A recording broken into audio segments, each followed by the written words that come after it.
Hello दोस्तों, कैसे हो आप सभी। स्वागत है आपका हमारे यूट्यूब चैनल में। दोस्तों, अभी तक आपने हमारे चैनल को सब्सक्राइब नहीं किया तो प्लीज सब्सक्राइब कर ले। दोस्तों, आपका एक सब्सक्राइब हमारे लिए बहुत ही महत्वपूर्ण होता है। धन्यवाद दोस्तों। हेलो दोस्तों।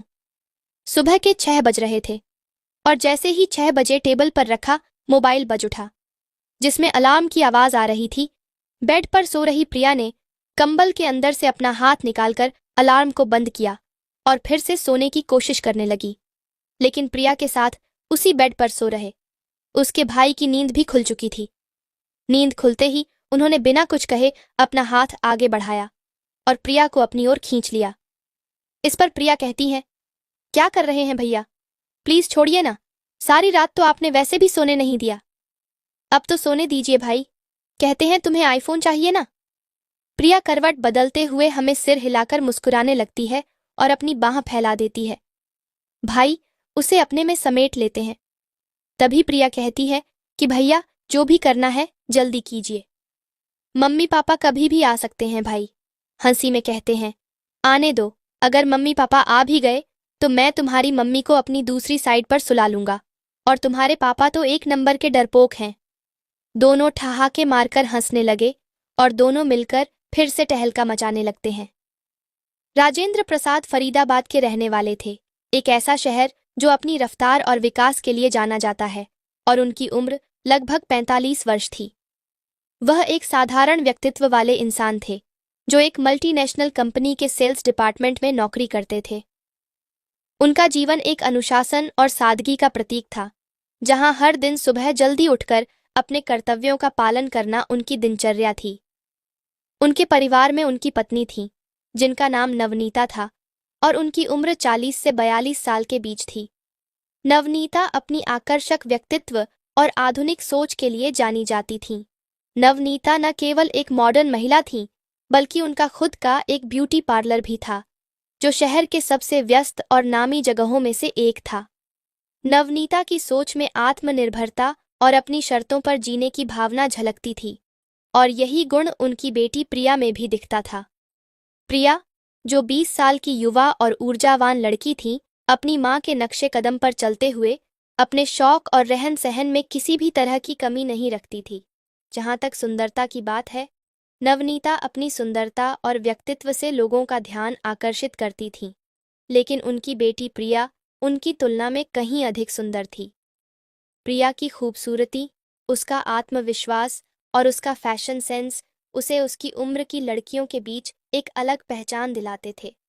हालांकि राजेंद्र प्रसाद जी की कमाई इतनी ज्यादा नहीं थी कि वह अपनी पत्नी और बेटी की हर ख्वाहिश पूरी कर सकें। उनकी आमदनी बस इतनी थी कि परिवार का गुजारा हो सके और ज़रूरी ज़रूरतें पूरी हो जाएं। फिर भी उन्होंने अपने परिवार का पालन पोषण करने में कोई कसर नहीं छोड़ी। लेकिन माँ और बेटी की बड़ी बड़ी ख्वाहिशें और उनकी आधुनिक जीवन शैली का खर्च उठाना उनके लिए आसान नहीं था। जिंदगी उनके लिए खींचतान और संघर्ष का दूसरा नाम बन चुकी थी। जहां एक तरफ राजेंद्र प्रसाद जी अपनी सादगी और सीमित संसाधनों में खुश रहने की कोशिश करते, वहीं नवनीता और प्रिया अपने शौक, इच्छाओं और सपनों को पूरा करने के लिए हमेशा नई संभावनाओं की तलाश में रहती थीं। राजेंद्र प्रसाद की बेटी प्रिया जब भी कॉलेज जाती तो वहां अपनी सहेलियों और दोस्तों के लाइफस्टाइल को देखकर मन ही मन यह सोचती कि काश उसकी जिंदगी भी ऐसी होती। काश वह भी महंगे कपड़े पहन पाती, शानदार गैजेट्स इस्तेमाल कर पाती और उन जैसी आज़ादी से जिंदगी जी पाती। उसके दिल में यह कसक अक्सर रहती थी, लेकिन वह इस बारे में किसी से कुछ नहीं कहती थी। उधर घर में राजेंद्र प्रसाद और उनकी पत्नी नवनीता के बीच रोजाना किसी न किसी बात को लेकर बहस होती रहती थी। नवनीता अपने शौक और जरूरतों के लिए अधिक पैसे मांगती, जबकि राजेंद्र प्रसाद अपनी सीमित आय का हवाला देते हुए असमर्थता जताते। इसी खींचतान के बीच एक दिन राजेंद्र प्रसाद ऑफिस पहुंचे तो देखा कि ऑफिस का माहौल कुछ बदला बदला सा था। पता चला कि पुराने बॉस का ट्रांसफर हो गया है और उनकी जगह एक नया बॉस आया है। तभी ऑफिस के केबिन से एक स्मार्ट और आत्मविश्वास से भरा हुआ व्यक्ति बाहर निकलता है, जिसने सबका ध्यान अपनी ओर खींच लिया। वह पूरे स्टाफ का स्वागत करते हुए कहता है, हेलो गाइस, मेरा नाम आदित्य है और मैं आज से आपका बॉस हूँ। लेकिन याद रखें, मैं आपका बॉस नहीं, बल्कि आपका दोस्त बनना चाहता हूँ। कृपया ऐसा कोई काम न करें जिससे मुझे आपको यह याद दिलाना पड़े कि मैं आपका बॉस हूँ। उसकी बात पर सभी कर्मचारी मुस्कुराते हुए हंसने लगते हैं और अपने अपने काम में लग जाते हैं। कुछ समय बाद आदित्य ने किसी जरूरी काम के सिलसिले में राजेंद्र प्रसाद को अपने केबिन में बुलाया। काम की बातें खत्म होने के बाद बातचीत के दौरान राजेंद्र प्रसाद ने पूछा, सर, आप कहाँ रहते हैं और आपकी फैमिली में कौन कौन है? इस पर आदित्य ने बताया, मैंने यहाँ एक फ्लैट किराए पर लिया है और फैमिली में मैं अकेला हूँ। मेरी शादी 7 साल पहले टूट चुकी है और अब मैं अकेले ही रहता हूँ। अभी अभी शिफ्ट हुआ हूँ, घर पूरी तरह सेट नहीं हुआ है। राजेंद्र प्रसाद ने थोड़ी देर सोचने के बाद कहा, सर, अगर आप बुरा न माने तो जब तक आपका घर सेट नहीं हो जाता, क्या आप हमारे घर डिनर पर आ सकते हैं? मेरी पत्नी को भी खुशी होगी। पहले तो आदित्य मना कर देता है, लेकिन राजेंद्र प्रसाद के बार बार आग्रह करने पर वह सहमति जता देता है। घर जाकर राजेंद्र प्रसाद ने यह सारी बातें अपनी पत्नी नवनीता को बताईं। पहले तो नवनीता चिढ़ गई और कहा, अब ऑफिस के बॉस को भी घर बुलाओगे? ये क्या नई बात है? लेकिन बाद में राजेंद्र प्रसाद के समझाने पर वह मान गई। रात के ठीक 8 बजे घर की डोरबेल बजी। नवनीता ने दरवाजा खोला और सामने एक हैंडसम और आकर्षक व्यक्तित्व वाला व्यक्ति खड़ा था। उसकी फिट बॉडी और आत्मविश्वास से भरी मुस्कान ने पहली नजर में ही प्रभाव छोड़ा। वह व्यक्ति और कोई नहीं, बल्कि राजेंद्र प्रसाद का बॉस आदित्य था। जब आदित्य ने नवनीता को देखा तो वह उसे देखकर हैरान रह गया। नवनीता की खूबसूरती इतनी अधिक थी कि आदित्य के दिल में घंटियां बजने लगीं। उसकी नजरें कुछ पलों के लिए ठहर गईं, लेकिन उसने खुद को संभाला और विनम्रता से कहा, नमस्ते, मैं आदित्य हूँ, राजेंद्र प्रसाद का बॉस। नवनीता ने मुस्कुराते हुए आदित्य का स्वागत किया और उसे अंदर आने का इशारा किया। यहाँ आपकी दी गई स्क्रिप्ट को विस्तृत और प्रभावशाली शैली में लिखा गया है, जिसमें बीच बीच में जगह छोड़ी गई है और भावनाओं को और अधिक जोरदार तरीके से प्रस्तुत किया गया है। आदित्य सोफे पर आराम से बैठ जाता है और नवनीता डाइनिंग टेबल पर डिनर लगाने लगती है। वह अपनी बेटी प्रिया को आवाज लगाती है, प्रिया, नीचे आओ, हमारे मेहमान आए हैं। प्रिया सीढ़ियों से उतरते हुए आती है। उसके चेहरे पर हल्की सी मुस्कान होती है और वह अपनी शालीनता से आदित्य का अभिवादन करती है। राजेंद्र प्रसाद जी ने हंसते हुए प्रिया और आदित्य का परिचय करवाया। यह मेरी बेटी प्रिया है और यह हैं हमारे नए बॉस, आदित्य सर। आदित्य ने मुस्कुराते हुए सिर हिलाया और कहा, हेलो प्रिया। डिनर शुरू होता है और सब साथ में खाना खाने लगते हैं, लेकिन डिनर के दौरान आदित्य की नजरें बार बार सिर्फ नवनीता पर टिक जाती हैं। वह नवनीता की हर हरकत को देखता, उसकी सुंदरता में खो जाता और यह महसूस करता कि वह उसकी ओर खींचता चला जा रहा है। डिनर खत्म होने के बाद नवनीता ने आदित्य की तरफ देखते हुए कहा, अब आप रोज यहाँ डिनर करेंगे, मुझे बहुत खुशी होगी। आदित्य ने मना करते हुए जवाब दिया, इसकी कोई जरूरत नहीं है मैडम, आप पहले ही इतना कर चुकी हैं। लेकिन नवनीता ने जिद पकड़ ली, नहीं, अब यह तय हो चुका है, आप रोज आएंगे। आदित्य ने मुस्कुराकर कहा, थैंक यू, और चला गया। उधर राजेंद्र प्रसाद अपनी पत्नी का यह बदला हुआ रूप देखकर बहुत खुश हो गए और मन ही मन सोचने लगे, चलो इसी बहाने शायद मेरा प्रमोशन हो जाए। लेकिन उन्हें यह नहीं पता था कि उनकी पत्नी नवनीता के दिल में कुछ और ही चल रहा था। आदित्य, जो करीब 35 साल का था, अपनी फिटनेस और व्यक्तित्व के कारण अपनी उम्र से काफी छोटा दिखता था। अब वह नियमित रूप से हर दिन उनके घर डिनर करने आने लगा। हफ्ते भर में आदित्य परिवार के साथ इतना घुल मिल गया कि वह नवनीता से आंखों ही आंखों में बातें करने लगा। धीरे धीरे आदित्य और नवनीता दोनों एक दूसरे के करीब आने लगे। एक दिन दोनों ने एक दूसरे को अपने फोन नंबर दिए और फोन पर चैटिंग शुरू कर दी। चैटिंग के दौरान आदित्य ने नवनीता से अपने दिल की बात कह दी। नवनीता ने भी फोन पर ही उसके प्रस्ताव को स्वीकार कर लिया। अब दोनों को बस एक मौके की तलाश थी। इस दौरान आदित्य ने राजेंद्र प्रसाद को प्रमोशन का लालच देकर बार बार ऑफिस के काम से बाहर भेजना शुरू कर दिया। प्रमोशन की चाहत में राजेंद्र प्रसाद ज्यादा मेहनत करने लगे और शहर से बाहर जाना उनकी मजबूरी बन गई। एक दिन जब राजेंद्र प्रसाद शहर से बाहर थे, आदित्य अचानक उनके घर पहुंच गया। उस समय घर पर केवल नवनीता थी, क्योंकि प्रिया कॉलेज गई हुई थी। घर में कोई तीसरा नहीं था और यह मौका दोनों के लिए सुनहरा बन गया। दोनों अपनी भावनाओं पर काबू नहीं रख पाए और एक दूसरे से लिपट गए। वहीं सोफे पर दोनों ने अपनी भावनाओं का इजहार किया और अपनी इच्छाओं को पूरा किया। काम खत्म होने के बाद आदित्य घर से चला गया। अब आदित्य का इस घर में आना जाना आम हो गया था, चाहे दिन हो या रात, वह अक्सर घर पर मौजूद रहता। इधर प्रिया यह सब कुछ नोटिस करने लगी थी। उसे शक था कि उसकी माँ और आदित्य के बीच कुछ खास चल रहा है, लेकिन वह कभी रंगे हाथों उन्हें पकड़ नहीं पाई थी। एक दिन अचानक प्रिया कॉलेज से जल्दी घर लौट आई। जैसे ही उसने घर का दरवाजा खोला, उसने देखा कि आदित्य और उसकी माँ बड़ी तेजी से हड़बड़ाहट में थे। आदित्य ने नवनीता का मुंह दबा दिया था ताकि वह कोई आवाज न कर सके। प्रिया ने यह सब देखा, लेकिन चुपचाप वहां से वापस लौट गई और बाहर चली गई। जाते वक्त उसने जानबूझकर आवाजें की ताकि उसकी माँ को लगे कि वह अभी अभी घर पहुंची है। प्रिया घर में लौटती है और दरवाजे पर दस्तक देती है। आदित्य और नवनीता जल्दी जल्दी अपने कपड़े ठीक करके हॉल में आ जाते हैं, जैसे कुछ हुआ ही न हो। अब जब भी आदित्य घर पर आता तो प्रिया और नवनीता दोनों के लिए कुछ न कुछ गिफ्ट लेकर आता था, लेकिन अपनी माँ को आदित्य के साथ वह सब करते हुए देखकर प्रिया का दिमाग तेजी से काम करने लगा था। वह यह नहीं सोच रही थी कि उसकी माँ पिताजी को धोखा दे रही है, बल्कि उसका दिमाग इस ओर दौड़ रहा था कि अगर वह आदित्य को अपने जाल में फंसा ले तो अपनी सारी जरूरतें वह आदित्य से पूरी करवा सकती है। सिर्फ और सिर्फ उसे आदित्य को अपने पीछे दीवाना बनाने की जरूरत थी। फिर वह अपने इस प्लान को अमल में लाने में लग जाती है। इसके बाद से उसने अपना रहन सहन सब कुछ बदल दिया। अब जब भी वह आदित्य के सामने आती तो वह शॉर्ट्स और डीप नेक टी शर्ट पहनकर आती थी, ताकि आदित्य उसे नोटिस करे और उसे उस नज़र से देखें। अब ढीले नाड़े वाले आदमी से यह उम्मीद करना कि वह अपने आप को कंट्रोल कर पाए, यह संभव नहीं था। अब प्रिया भी उससे डबलमी बातें करने लगी थी और उनके साथ हंसीन जाग करती थी।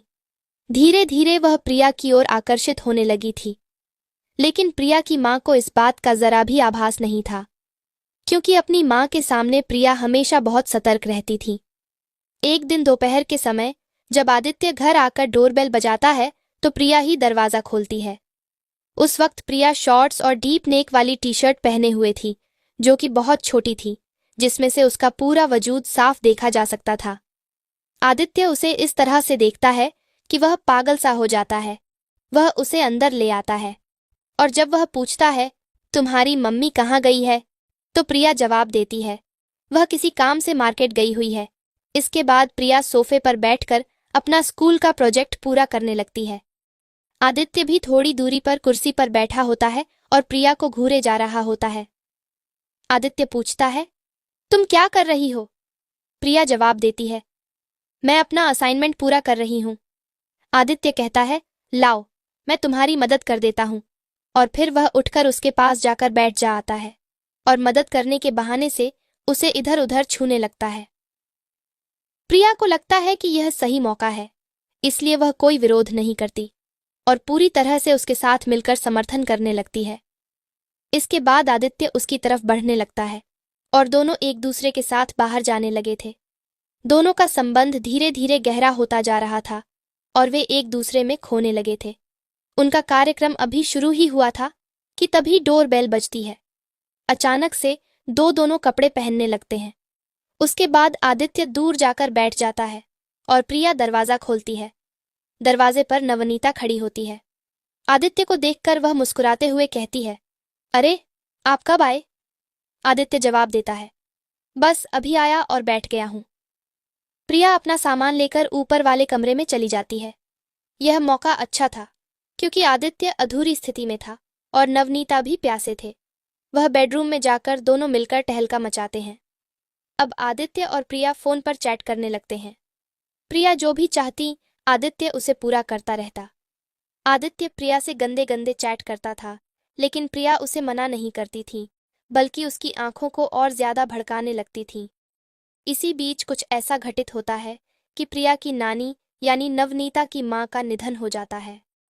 प्रिया के एग्जाम भी चल रहे थे और उसके माता पिता को यह चिंता होती है कि प्रिया को अकेला छोड़कर वे कैसे जाएं। इस पर प्रिया कहती हैं, आदित्य भैया है, उन्हें कह दीजिए कि वह ध्यान रखेंगे, वह हमारे घर की तरह यहाँ रात को सो जाएंगे और वैसे भी आप लोग कल शाम तक वापस लौट आएंगे। राजेंद्र प्रसाद को यह सब ठीक लगा और उसने आदित्य को फोन करके सारी बात बता दी। अब आदित्य के मन में खुशी की लहर दौड़ने लगी, जैसे उसके सपने पूरे होने वाले थे। आदित्य ने कहा, आप लोग निश्चिंत होकर जाइए, मैं सब संभाल लूंगा। राजेंद्र प्रसाद और गा नवनीता ने उसके इस भरोसे के बाद घर से निकलने का फैसला किया। शाम को जब आदित्य ऑफिस से वापस आता है तो वह साथ में बियर की बोतल भी लेकर आता है। प्रिया और आदित्य दोनों मिलकर बियर पीते हैं और पूरी मस्ती के साथ समय बिताते हैं। यह रात आ चुकी थी जिसका दोनों को बेसब्र से इंतजार था। प्रिया जानती थी कि आदित्य को पूरी तरह अपने काबू में करने के लिए उसे सब्र और चालाकी से काम लेना होगा। उसने पहले आदित्य को अपनी तरफ आकर्षित किया, लेकिन जब वह करीब आने की कोशिश करता तो वह उसे हल्के फुल्के अंदाज में रोक देती। आदित्य, जो पहले से ही प्रिया के सौंदर्य और चंचलता का दीवाना हो चुका था, उसे कहता, प्रिया, अब और इंतजार नहीं होता, मुझे तुम्हारे करीब आना है। प्रिया हंसते हुए कहती, इतनी जल्दी क्यों आदित्य जी, मैं इतनी आसानी से जन्नत की सैर नहीं करवाने वाली। आदित्य ने छुटकी लेते हुए कहा, तो फिर कैसे करवाओगी? प्रिया ने अपनी आंखों में शरारत भरते हुए कहा, पहले मुझे कुछ गिफ्ट चाहिए। आदित्य ने तुरंत जवाब दिया, बताओ क्या चाहिए? प्रिया ने अपनी आवाज धीमी करते हुए कहा, बस एक छोटा सा गिफ्ट, आईफोन। आदित्य ने हंसते हुए कहा, बस इतनी सी बात? हो गया, तुम्हें आईफोन मिल जाएगा। यह सुनते ही प्रिया की आंखों में खुशी की चमक आ गई। उसने आदित्य को अपनी बाहों में समेट लिया और उसी रात दोनों ने अपनी भावनाओं को खुलकर जिया। आदित्य, जो उम्र में बड़ा था लेकिन फिटनेस के मामले में नौजवानों को मात देता था, प्रिया के लिए पूरी तरह पागल हो गया। उस रात प्रिया ने अपने सभी शारीरिक और मानसिक हसरतें पूरी कीं। अब आदित्य का इस घर में आना जाना आम बात हो गई। वह बारी बारी से नवनीता और प्रिया दोनों के साथ वक्त बिताने लगा। नवनीता को इस बात का बिल्कुल भी अंदाजा नहीं था कि उसकी बेटी भी इस रिश्ते का हिस्सा बन चुकी है। आदित्य ने इस परिवार को पूरी तरह अपनी मुट्ठी में कर लिया था। एक दिन आदित्य ने राजेंद्र प्रसाद को एक बड़े प्रोजेक्ट के बहाने शहर से बाहर भेज दिया। देर रात जब पूरा शहर सो रहा था, आदित्य नवनीता के साथ उसके कमरे में हर सीमा पार कर रहा था। दोनों अपनी ही दुनिया में खोए हुए थे जब अचानक राजेंद्र प्रसाद का काम रद्द हो गया और वह तय समय से पहले घर लौट आया। राजेंद्र प्रसाद ने हमेशा की तरह अपनी सेकंड चाबी से दरवाजा खोला और बेडरूम में गया, लेकिन वहां जो उसने देखा उसने उसके पैरों तले जमीन खींच दी। उसकी पत्नी और उसका बॉस आदित्य दोनों अर्धनग्न अवस्था में थे। यह दृश्य देखकर राजेंद्र प्रसाद गुस्से से पागल हो गया। ये क्या कर रहे हो तुम दोनों? वह जोर से चिल्लाया। नवनीता और आदित्य हड़बड़ाकर उठे और जल्दी जल्दी अपने कपड़े पहनने लगे। राजेंद्र प्रसाद ने आदित्य का कॉलर पकड़ा और उसे घसीटते हुए हॉल में ले आया। तूने जिस थाली में खाया उसी में छेद किया, उसने गुस्से में चिल्लाते हुए कहा। आदित्य ने धमकी दी, मुझे मत छेड़ो वरना तुम्हारी नौकरी चली जाएगी। राजेंद्र प्रसाद ने जवाब दिया, मुझे तेरी नौकरी नहीं चाहिए, मैं अपनी मेहनत से जी सकता हूं। नवनीता, जो हमेशा से स्वार्थी थी, उसने अपने पति पर इल्जाम लगाते हुए कहा, तुमने मुझे कभी कुछ नहीं दिया, न तो शारीरिक सुख और न ही आर्थिक सुविधा। तुमने मेरी जरूरतों को कभी नहीं समझा। अगर आदित्य मुझे ये सब दे सकता है तो इसमें मेरी क्या गलती है? यह सुनकर राजेंद्र प्रसाद ने गुस्से में नवनीता पर हाथ उठा दिया। इसके बाद से घर का माहौल पूरी तरह बदल गया। कुछ दिनों बाद राजेंद्र प्रसाद का शव उनके कमरे में पंखे से लटका मिला। पुलिस ने इसे आत्महत्या मानकर केस बंद कर दिया। नवनीता और आदित्य इस बात से राहत महसूस करने लगे कि अब उनके रास्ते में कोई रुकावट नहीं है। लेकिन प्रिया, जो अपने पिता से बेहद प्यार करती थी, इस घटना को दिल से स्वीकार नहीं कर पाई। एक दिन प्रिया ने आदित्य और नवनीता की बातचीत सुन ली।